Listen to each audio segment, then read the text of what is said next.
너무 좋죠. 자, 우리 이런 청년들, 우리 성도님들 많이 있기를 진심으로 바랍니다. 저도 오늘 죄의 문제를 우리가 여지껏 막연히 생각했던 죄의 문제보다 죄가 얼마나 심각한지에 관해서 우리들에게 얼마나 후유증을 나와 관계된 모든 사랑하는 사람들에게도 미치고 나에겐 이루 말할 수가 없죠.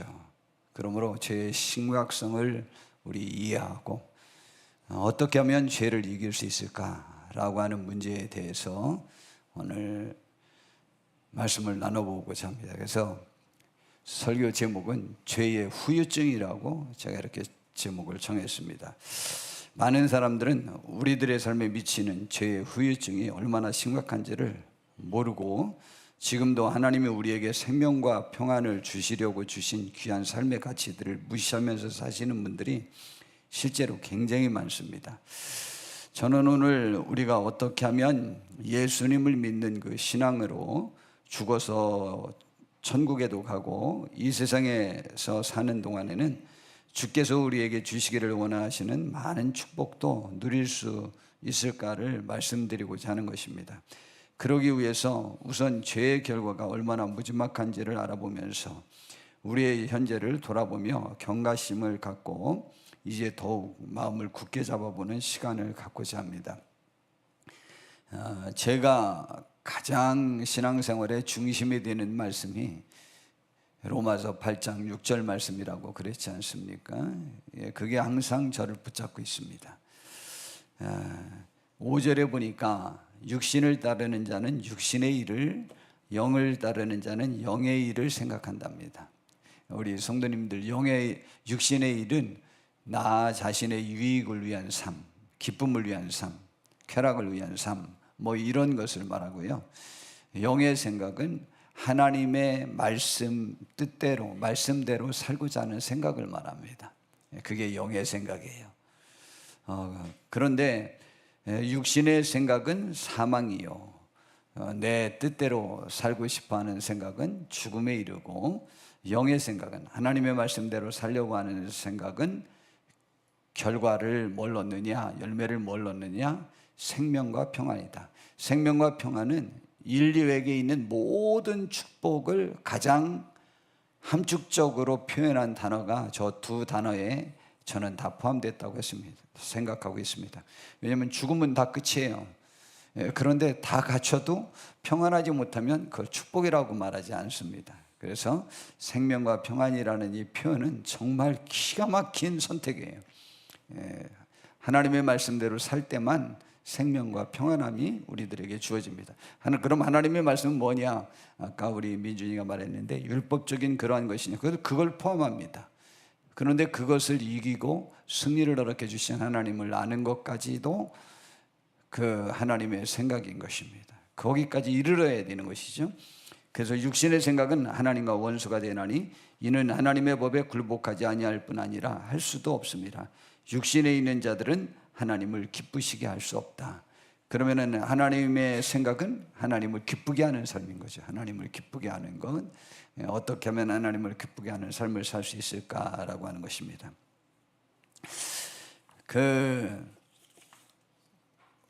오늘 아침에 우리 매번 전에 우리 성도님들 단톡방에도 올려줬던 말씀들이 있죠. 그분 이제 요즘은 안 올리는데 왜 안 올리나 했더니 읽는 분이 거의 없더라고요. 읽는 분은 제가 확실히 읽는 분은 김홍희 집사님 외에는 잘 발견을 못하겠더라고요. 옛날에 보니까. 그래서 언제 이후로부터 안 올렸는데 거기에 올린 글에 오늘 새벽에 봤더니 이제 제가 설교문을 가지고 이걸 준비하는 중에 이걸 또 읽어보고 있는 중에 거기에 올린 글이 있습니다. 찰스 스펄전이 이런 말을 했다고 합니다. 죄는 인간의 겉면에 붙은 진흙 한 점이 아닙니다. 죄는 사람 안에서 생겨나는 더러움입니다. 라고 이렇게 죄에 관해서 찰스 스펄전 목사님, 세계에서 설교를 제일 잘한다는, 역사 중에서 제일 잘한다는 목사님이십니다. 그분은 설교를 한 3시간밖에 안 해요. 한번 시작하면. 그런데 같은 그 교회가 영국 교회인데 차고 넘쳤습니다. 그때 약 2만 명 이상이 모이는 그런 교회였으면 그건 뭐 정말 대단한 것이었습니다.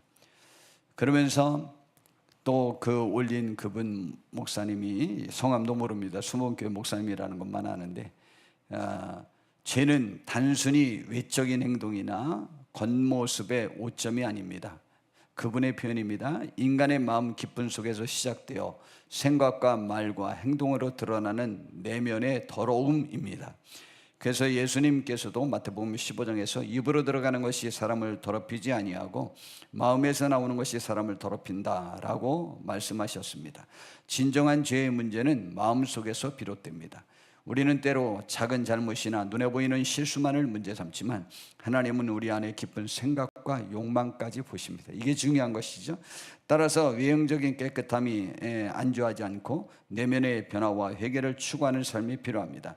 매일 마음의 구석구석까지 성령의 빛을 빛으로 비추어 우리 안에서부터 생겨나는 더러움을 정직하게 마주해야만 합니다 라고 말합니다. 저는 오늘 이런 말씀도 덧붙이고 싶습니다. 우리는 어떠한 사람에게 내가 더 이상 당신을 참을 수가 없어서 더 이상 당신과 관계할 수 없다고 말합니다. 그 순간에 놀라운 사실은요, 상대방도 똑같은 마음을 갖고 있을 때가 너무 많습니다. 그리고 그 말로 인하여 우리는 그렇게 되기도 합니다. 말은 참으로 너무 중요합니다. 상황 파악을 못하고 말을 함부로 하는 습관에서 우리가 벗어나야 되고, 우리가 축복의 순간은 우리의 말과 생각이 변화되면서부터 축복이 오는 서막이 나에게 오고 있다고 하는 것을 알 수 있습니다. 이러한 관계를 잘 가르쳐주는 세 가지 죄의 사건을 제가 좀 말하려고 합니다. 첫 번째, 광야 40년의 이스라엘 백성들의 죄의 결과들. 그 다음에 고멜이라고 하는 성경의 가장 음란한 여자, 가장 음란한 여자는 막달라 마리아도 있는데 여하튼 뭐 이 고멜이라고 하는 여인 이야기, 호세아라는 선지자의 아내예요. 지금으로 치면 사모님이에요. 그 다음에 이제 하나님이 우리들에게 말씀하시는 결론이 뭐냐, 그러한 것들을 통해서 우리들에게 주시고자 하는 말씀이 무엇인가 라고 하는 것들에 관해서 오늘 좀 살펴보려고 합니다. 이스라엘 백성들에 관해서는 우리가 잘 알죠. 인류 역사상 가장 위대한 지도자 예수님이랍니다. 가장 영향력을 많이 미쳤어요. 두 번째 위대한 지도자는 모세라고, 역사적으로 모세만큼 위대한 지도자는 없다, 그렇게 보고 있습니다. 또 모세만큼 하나님을 대면하여 보고 하나님의 능력을 많이 행한 사람이 없습니다. 예수님도 모세만큼 능력을 많이 행하지 않으셨습니다. 자, 그런데 430년이나 종살이 했던 이스라엘 백성을 그 이집트에 10가지 재앙을 내려쳤습니다. 이거는 어느 기록에도 나와 있지 않는 놀라운 이적입니다. 그 이후에 40년 광야 생활하는 동안 홍해바다를 건너게 하고 바위에서 물이 나오게 하고 또 매일 만나가 내리고 또 그 다음에 매일 40년 동안 낮에는 구름 기둥이, 광야가 얼마나 뜨겁습니까? 밤에는 불 기둥이 오게 하고 수많은 기적과 이적, 그리고 하나님을 대면하여 십계명도 받고 많은 율법도 받고 모든 것들이 다 모세를 통하여 있었습니다. 그런데 그 이스라엘 백성들이요, 인류 역사상 다시는 그런 기적과 이적을 볼 수 있는 기회가 없는 그것을 보면서도 한 번도 하나님 앞에 그 40년 동안에 정상적으로 감사한 표현을 해본 적이 없습니다. 그뿐만이 아니고 하나님을 대면하여는 한 번도 불평하지 않았지만 모세보다 자기들이 매번 옳다고 생각했어요. 그리고 매번마다 삶에 대한 공포와 두려움으로 불평과 원망만 일삼다가 결국은 나온 지 1년 만에 신광야라는 곳에 이르렀다가 거기에서 결정적인 또 잘못을 했어요. 그때 하나님께서 말씀하시기를 너희들이 나에게 불평한 그 말을 내가 다 들었다. 그들의 말이 무엇이냐? 우리가 애굽에서 죽었거나 광야에서 죽었으면 좋았을 것을, 애굽에 혹은 광야에 매장지가 없어서 우리를 이 가나안 땅에, 이제 가나안 땅에 거기 가서 또 그들에게 죽게 만드느냐? 우리가 한 장관을 세워서 이집트로 돌아갔으면 좋겠다. 그리고 우리의 처자는 어떻게 하겠느냐? 라면서 유아들과 아내들을 걱정했습니다. 그 불평의 말씀을 하나님이 들으시고 여지껏 또 벌써 10번이나 나를 구체적으로 반역했는데 지금 또 그런 말을 하냐? 1년 동안 벌써 10번도 더 반역했다는 거죠. 그래서 내가 너희들을 40일 정탐했으니까 하루를 1년으로 해서 40년 방황하게 만들고 이제 그동안에 불평한 너희들 말한 대로 내 귀에 들린 대로 다 벌을 줘서 다 죽이리라.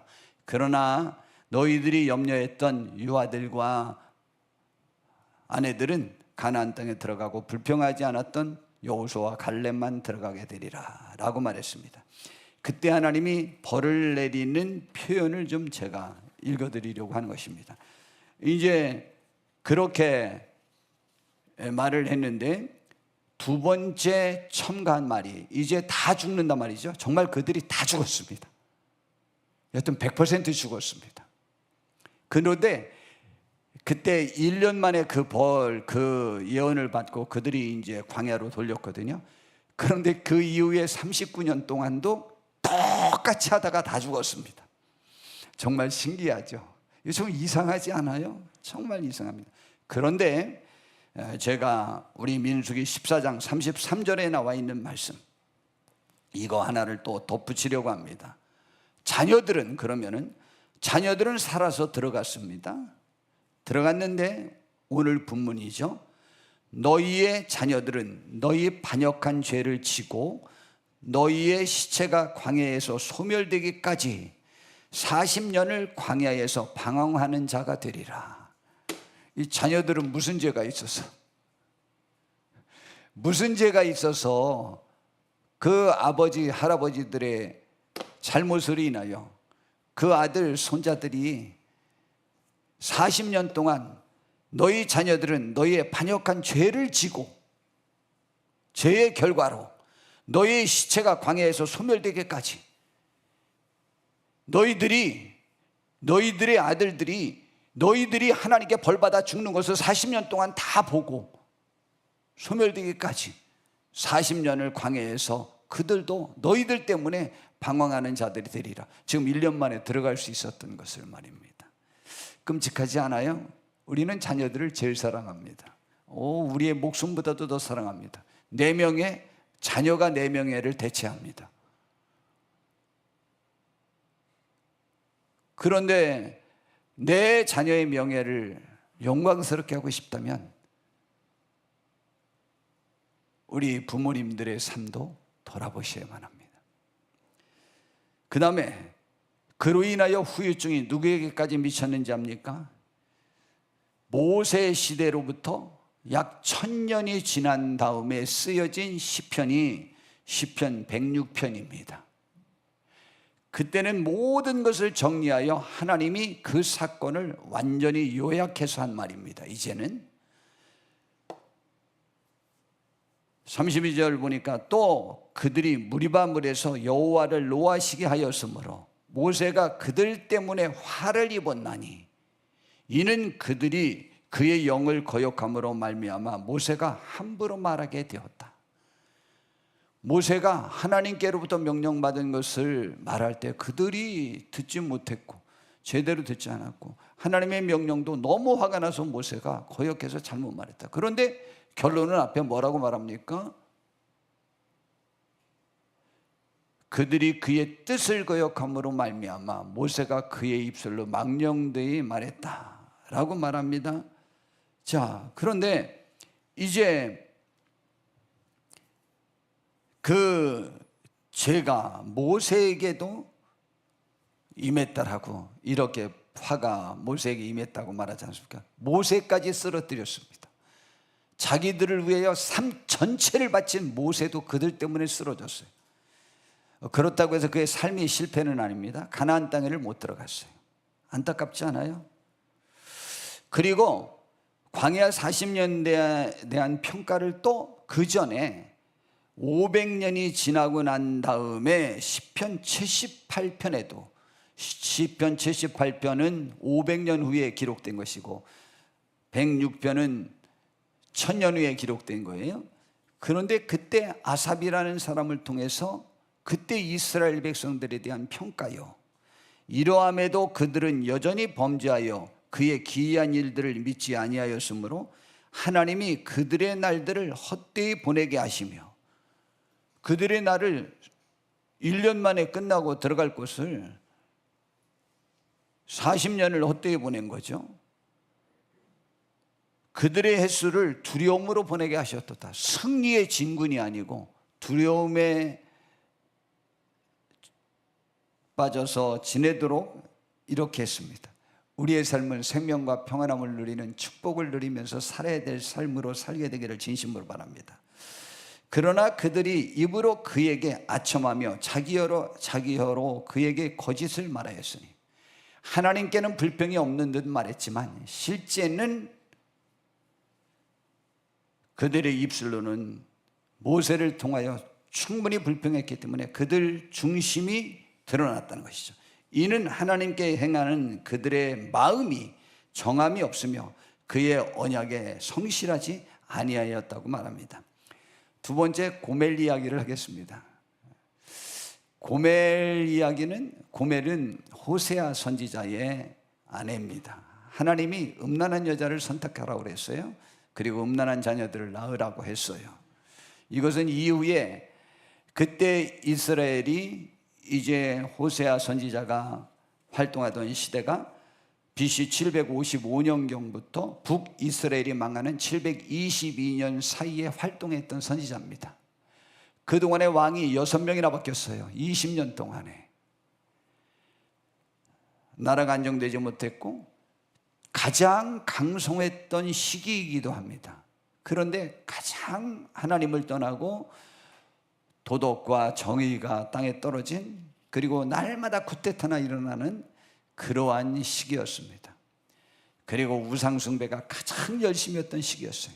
그때 그들을 돌아오기를 촉구하기 위한 한 방편으로 그러한 죄인된 잘못한 이스라엘 백성을 이제 아시리아가 멸망시키거든요. 남쪽 유다는 이후로 150년 후에 586년에 망하지만은 먼저 망합니다. 150년 전에. 그러나 하나님께서 그 백성을 사랑한다는 것을 보이기 위한 방편으로 호세아와 고멜, 호세아라는 남편 선지자가 역사상 몇 번째 음란한 그러한 고멜을 어떻게 사랑하는지를 보면서 그것을 예표하기 위한 것이기는 하지만은 고멜 자신에게는 어떤 저주가 임했는지를, 어떠한 죄를 졌는지를 살펴보면서 이 죄의 후유증이 얼마나 큰지를 우리는 이해하셨으면 좋겠습니다. 첫 번째, 고멜은요, 아들, 딸, 아들 이렇게 3남매를 낳았습니다. 그런데 3남매의 아버지가 호세아가 아니에요. 그리고 3남매의 자녀가 각각 한 남자의 씨가 아니에요. 정말 대단하죠. 성경은 이렇게 말합니다. 호세아 2장 4절에 보니까 내가 그의 자녀를 긍휼히 여기지 아니하리니 이는 그들이 음란한 자식들임이니라. 그들의 어머니는 음행하였고 그들을 임신했던 자는 부끄러운 일을 행하였나니 이는 그가 이르기를 나는, 여하튼 그렇다고 합니다. 안타까운 얘기죠. 그러면은 이 가정 참 안타깝죠. 그러한 그 고멜입니다. 징벌입니다. 첫 번째, 호세아 2장 2절에 보니까 너희 어머니와 논쟁하고 논쟁하라 라고 말하고 있습니다. 굳이 말하면 자녀들이 이제 그 어머니를 참지 못해서 어머니를 고발할 정도까지 되어진 상태죠.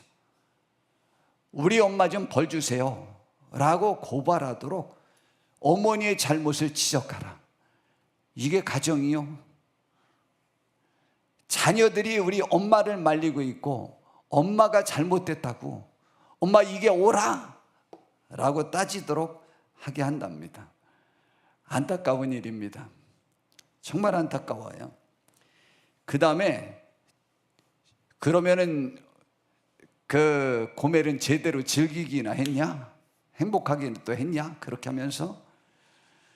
그런데 2장 5절에서 7절에 보니까 그들의 어머니는 음행하였고 그들을 임신했던 자는 부끄러운 일을 행하였나니 이는 그가 이르기를 나는 나를 사랑하는 자들을 따르리니 그들이 내 떡과 내 물과 내 양털과 내 삶과 내 기름과 내 술들을 내게 준다 하였습니다. 호세야 네 남편보다 내가 더 잘해줄 거자 라고 유혹하는 바람에 매번 그랬다는 것이죠. 그런 애가 가시로 그 길을 막으며 담을 쌓아 그로 그 길을 찾지 못하게 하리니 호세아가 그냥 그걸 막으려고 별놀이에서 그걸 다 하다 보니까 그거 몰래 탈출해서 그냥 그거 하느냐고 고생 많이 했고 그가 그 사랑하는 자를 따라갈지라도 미치지 못하며 그들을 찾을지라도 만나지 못할 것이라. 그제야 그가 이르기를 내가 본 남편에게로 돌아가리니 그때의 내 형편이 지금보다 나았음이니라 하니라. 제가 평생을 그렇게 살았던 어떤 분을 압니다.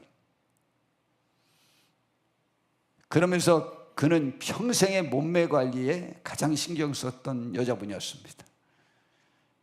그런데 이제 60대가 다가와서 내가 무슨 삶을 살았는지에 관해서 회의에 처돌합니다. 항상 자신이 있었는데 말입니다. 제가 너무 신기한 것이 있습니다. 오늘 우리 AI에게 다시 또 몇 군데로 다시 또 확인을 했습니다. 왜 여성 인권 운동을 벌였던 1960년대 전후해서 여성 인권 운동을 해서 참정권을 주자 뭐자 전부 이렇게 하면서 여러 가지 것들을 하면서 여성 해방 운동, 그래서 그것을 벌였습니다. 그 중에 제일 표면으로 나타난 것이 무엇인지 아시죠? 우리도 남자들만 마음대로 성관계 가냐? 그래서 프리섹스를 주장했습니다. 그래서 서구의 그 여성들이 자유롭게 성관계를 즐겼습니다. 드디어 20여 년이 지났습니다. 그들의 딸들이 자기들의 나이에 도달했습니다. 그때의 자기들의 나이에. 기자들이 질문했습니다. 당신들의 딸들도 당신들처럼 그렇게 살기를 원합니까? 라고 말했는데 정말 한 명도 내 딸들은 내가 그때 그랬던 것처럼 살기를 원하지 않습니다 라고 말했다는 사실이죠. 오늘도 제가 잘못 갖고 있는 지식인가 알아봤더니 그것도 역시 AI도 알더라고요. 여러분, 이게 슬픔이요. 우리나라에 통계 나왔는데 외도를 하는 여자분들 중에 거의 대부분이 우울증에 빠진다는 거예요. 충분히 있을 수 있는 이야기입니다. 우리 이런 것들이 벌입니다. 자녀가 책망을 한다. 이건 참 마음이 아프지 않습니까? 그리고 이제 세 자녀를 낳아놓고는 어떻게 했는지 압니까? 세 자녀를 낳아놓고 이제 또 나가서 이제 아예 살림을 차립니다. 그런데 이 남자도 역시 세 자녀의 그 아빠는 아닙니다. 이것이 마음 아프죠. 그런데 또 마음 아픈 것이 무엇인지 압니까? 음란한 자녀들을 낳을 것이라 라고 말합니다. 그런데 자녀가 엄마에게 그렇게 대들기는 하지만 그 자녀도 똑같이 음란하다는 사실이 또 슬픔을 가져옵니다.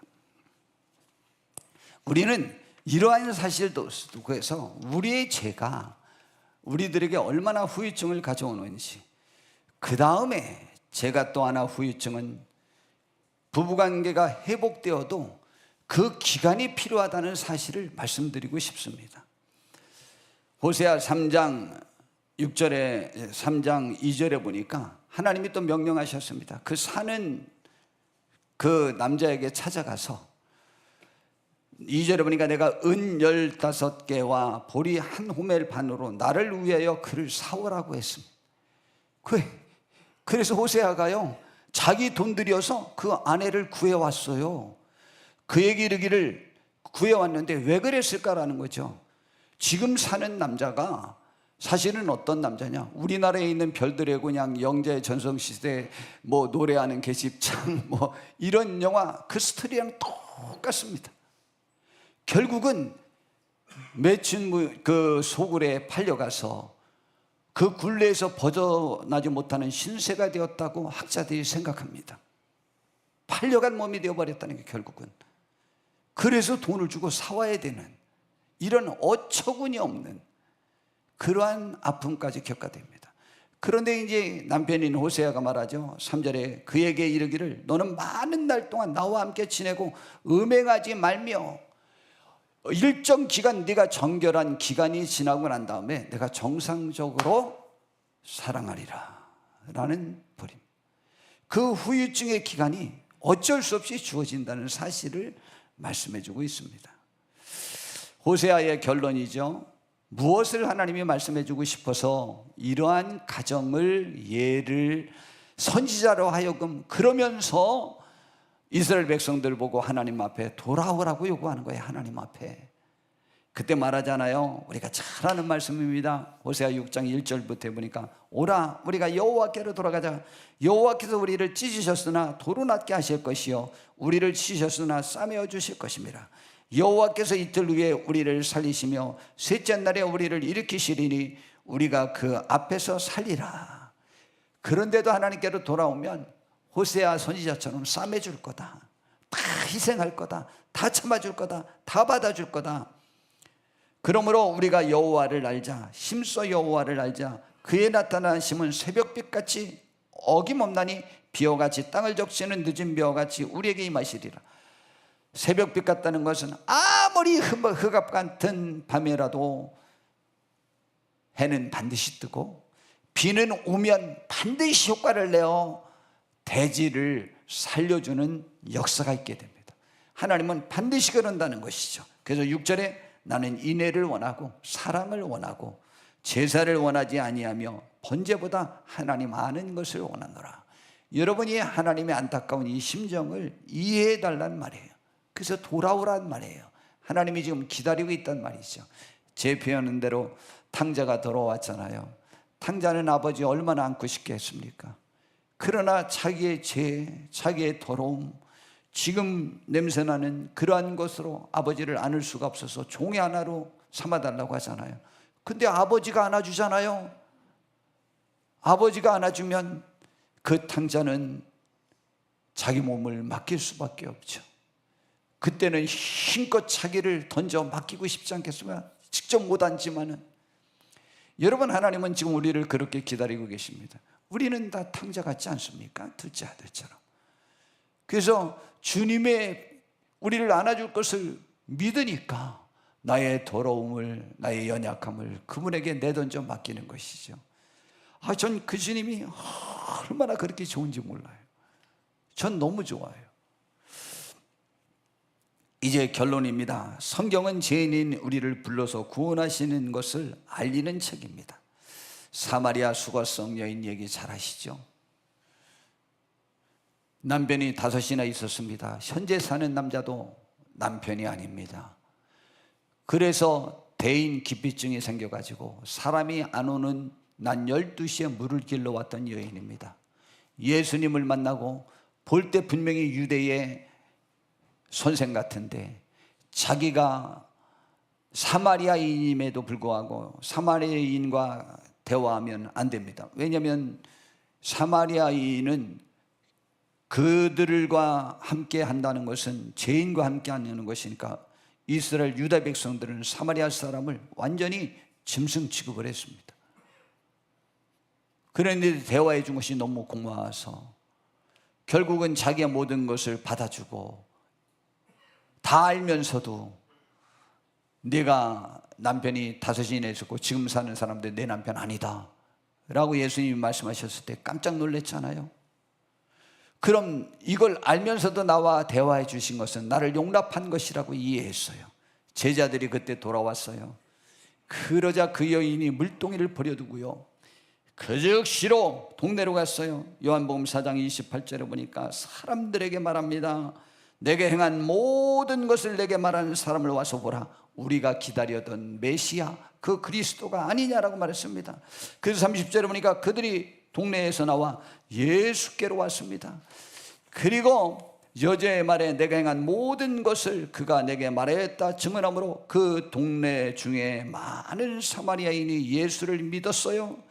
그리고는 예수님과 며칠을 지냈던 그 동네 사람들이 나중에 말하기를, 여인아, 처음에는 네 말 듣고 우리가 믿었는데 예수님의 말씀을 들어보고 더 많은 사람이 믿었는데 이제 그 말 듣고 우리가 그를 믿는다 라고 말했습니다. 그가 세상의 구주라는 것을 깨달았다라고 말했습니다. 신기하지 않아요? 자기의 지난 부끄러웠던 과거, 남에게 말할 수 없는 과거가 전도의 재료로 사용됩니다. 민준이가 부끄러웠던 과거를 간증하는 재료로 사용하게 됩니다. 근데 하나도 부끄러워하지도 않아. 나중에는 웃으면서 너무 기쁘게 표현하더라고요. 그렇죠. 왜냐하면 나를 받아주신 주님을 안다면 나의 모든 것은 나의 부끄러움이 아니고 하나님 앞에 드려서 하나님의 영광을 위해서 사용할 수 있는 것들도 됩니다. 성경은 우리를 향한 하나님의 사랑에 대해서 이렇게 가르칩니다. 제가 많이 말씀드린 거죠. 요한복음 5장 6절부터 8절에 보니까 우리가 아직 연약할 때, 연약은 모든 부분의 이 막막함, 무기력함을 말합니다.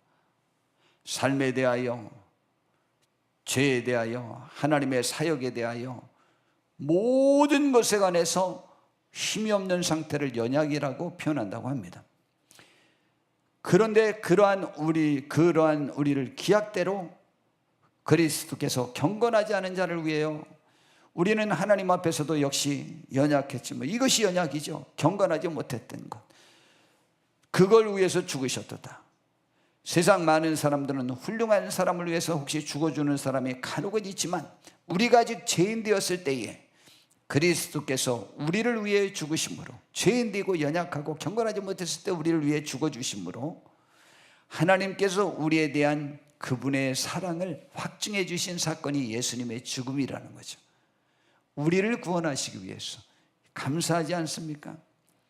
그 하나님께서 로마서 8장 28절에 보니까 자기 아들을 아끼지 아니하시고 우리 모든 사람을 위해 내주시니가 어찌 그 아들과 함께 모든 것을 우리에게 주시지 않겠느냐고 그랬어요. 그럼 우리 죄 없고 연약했고 경건하지 못했고 그랬었으니까 우리에겐 좀 차등이 있겠죠?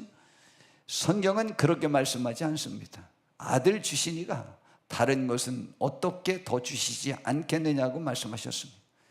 우리는 그 하나님의 사랑이 우리를 이끄는 거지 우리의 경건이 하나님께로 이끄는 게 아닙니다.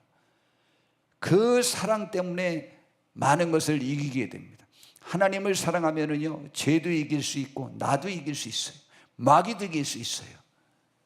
하나님을 사랑해야 돼요. 그래서 하나님을 사랑하라고 하는 거예요. 그런과 동시에 여기에 귀한 교훈, 요즘 제가 항상 말씀드리는 건데 에레미야 2장 33장 2절부터 보니까 하나님에 대해서 정의합니다.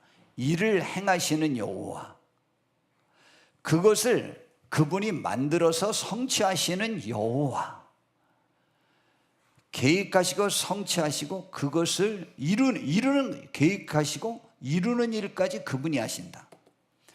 또 그의 이름을 여호와라 하느니가, 여호와는 스스로 있는 자, 창조자가 말했습니다. 그러니까 그 하나님께 너의 필요를 너는 내게 부르짖으라. 내가 너에게 응답하겠고 내가 알지 못하는 크고 은밀한 일을 너에게 보여주고 성취해 주겠다 라는 것입니다. 이것을 또 이사야 선지자는 뭐라고 말씀하셨다고요? 40장에 보니까 이렇게 말합니다. 야곱아, 어찌하여 내가 말하며 이스라엘아 내가 이르기를 내 길은 여호와께 숨겨졌으며 내 송사는 내 하나님에게서 벗어난다 하느냐. 하나님이 내 억울함을 안 보고 계신다라고 너희들 왜 생각하냐? 근데 혹시 우리는 이렇게 생각하죠. 하나님이 내 죄를 다 보고 계시니까 내가 하나님 앞에 나설 수 없다고. 우리는 하나님이 내 사정 몰라줘 라는 말보다 내 죄만 너무 뚫어지게 쳐다보고 계셔 라고 생각하시진 않습니까?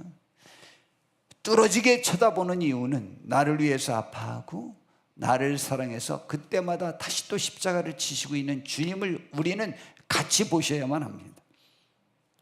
우리가 죄를 짓고 연약하여 넘어져 있을 때 나 때문에 주님도 넘어져서 아프고 그것 때문에 다시 십자가 지고 눈물을 흘리고 계시는 그 주님을 본다면 우리는 죄도 이기고 연약함도 이기고 다시 일어나서 걸을 수 있게 될 것입니다.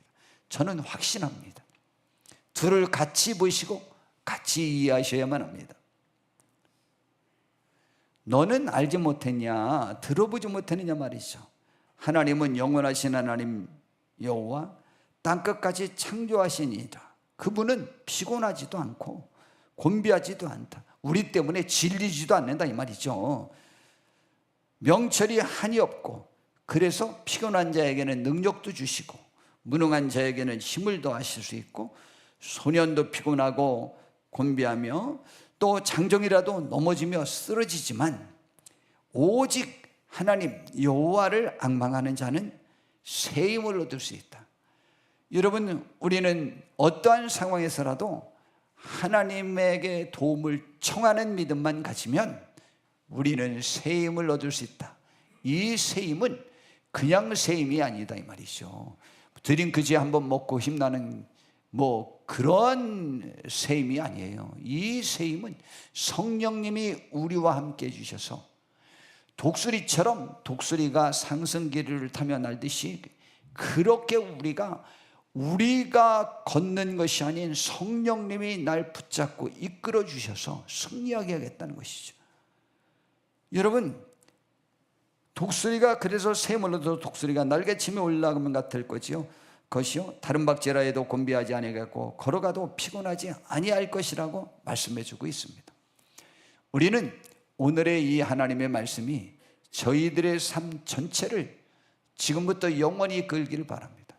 하나님은 영원하신 하나님이니까 저는 요즘 계속 매일 생각을 안 할 때가 없어요. 과거가 어렵냐, 현재가 어렵냐, 미래가 어렵냐. 저는 불과 몇 달 전만 해도 우리의 미래의 삶이 걱정이지 현재는 문제가 아닌 것처럼 생각했어요. 그런데 사실은요, 미래는 현재에 의하여 좌우될 수 있는 것입니다. 근데 현재가 사실은 제일 어렵더라고. 지금 제가 설교 잘하고 싶은데 이게 어렵지 내일 것, 그럼 그 다음에 또 염려하면 되는 거고. 여러분이 어떤 문제에 부닥쳤을 때 여러분이 망설이지 않습니까? 나는 어떻게 해야 되는가? 이것을 감당할 수 있나? 이 유혹이 나에게 지금 다가오고 있다. 모르십니까? 다 압니다. 지금 내가 가는 길을 알아요. 지금 현재. 근데 현재 나를 멈출 수 없고 가야 될 것을 갈 수 없게 만듭니다. 가야 될 길을 가야 되는데 그건 못 가고 죄악길로 가는 그 길을 멈춰야 되는데 그걸 또 멈추지 못할 때도 얼마나 많은지 모릅니까? 하나님은요, 과거 새롭게 창조할 수 있습니다. 사마리아 여인 보십시오. 수가성 여인. 과거가 완전히 변화되지 않습니까? 과거에 흉악했던 바울 사도가 현재 완전히 변화되지 않습니까? 하나님은 과거도 역사하는 분이요, 현재도 역사하고 미래도 역사합니다. 오늘 하루 주의 도우심으로 승리하면 승리하는 것입니다. 우리는 매번이 주의 도우심이 필요합니다. 이 시간 필요합니다. 주의 도우심. 이 시간 결단하는 것도 주의 도우심이 없이는 못합니다. 이 시간에 자유함을 누리는 것조차도 주의 은혜입니다. 주의 평강을 우리는 누릴 수 있는 축복이 있으시기를 진심으로 바랍니다. 주님은 이 시간 우리를 부르셔요. 주님의 은혜의 강물로 나오라고 지금도 부르고 계십니다. 그 주님께 주여 내가 여기 왔나이다, 여기 있나이다, 날 받아달라고, 씻겨달라고, 붙잡아달라고, 용서해달라고, 힘을 달라고 간구하는 우리 모두 되시기를 진심으로 바랍니다. 주님이 오늘 우리를 안아주고 싶으십니다. 우리를 품에 안고 걸어가고 싶어 하십니다. 그 주님의 품에 안기는 저와 우리가 모두 되어서 이후로부터는 춤추며 주님을 섬길 수 있는 저와 우리 모두가 되기를 진심으로 바랍니다. 기도하겠습니다. 주님, 우리는 연약합니다. 부족합니다. 그런데 주님이 그것을 아십니다. 그래서 대신 죽어주셨습니다. 지금도 우시고 계시고 지금도 아파하고 계십니다. 주님 품에 우리가 안기기를 원하고 계십니다. 그 품에 우리를 맡기는 우리가 되게 하옵소서. 내가 손 내밀 수 없지만 주님이 손잡아 주시니 그분 손잡고 승리하는 삶을 살 수 있는 우리 모두가 다 될 것입니다. 주님께 우리를 맡기고 주님의 사랑을 누리면서 그분을 사랑하면서 승리하는 삶을 살게 하옵시고, 우리가 죄의 끈도 주의 도우심으로 이제 끊어버릴 수 있게 해주시고 그 사랑 받아 승리하는 우리 모두가 되게 하옵소서.